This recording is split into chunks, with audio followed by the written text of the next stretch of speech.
হাঁটুর ব্যথায় ভোগে নাই এরকম মানুষ খুঁজে পাওয়া খুব মুশকিল। এর অনেকগুলো কারণ আছে, অনেকগুলো অসুখে মানুষ এই ধরনের নি পেন বা হাঁটুর ব্যথায় ভুগে থাকে।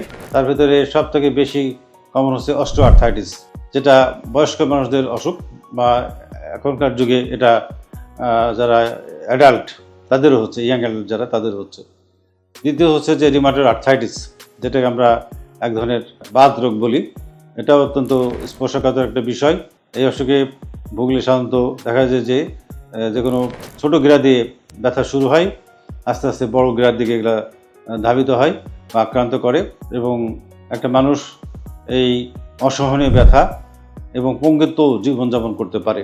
এরপরে আরও কিছু অসুখ বিসুখ আছে, যেমন অ্যাঙ্কোলাইটিস স্পন্ডাইলাইটিস অথবা গাউটিক আর্থ্রাইটিস, জয়েন্ট যে টিউবারকুলোসিস হয়, যক্ষা হয়, সে কারণে মানুষ ভুগতে পারে। এবং ব্যথা আরেকটা বিশেষ একটা অসুখে হতে পারে, যেটা খুব অ্যাকুইট কেসে, সেটাকে আমরা বলি সেপটিক আর্থ্রাইটিস, সেটাও ভুগতে পারে। তো যাই হোক, এই জন্যই আমরা আলোচনা করছি যে এটা খুবই কমন আমাদের দেশে। সাধারণত যে মা বোনেরা এবং আমাদের দেশের অগণিত মানুষ এটা ভুগে থাকে, এবং এর আধুনিক চিকিৎসাও বিদ্যমান। সেজন্যই আপনারা নিকটস্থ একজন ভালো ডাক্তারের শরণাপন্ন হবেন, বিশেষ করে অর্থোপেডিক সার্জন বা ইচ্ছা করলে আমাদের কাছে আসতে পারেন। আপনাদের অসংখ্য ধন্যবাদ।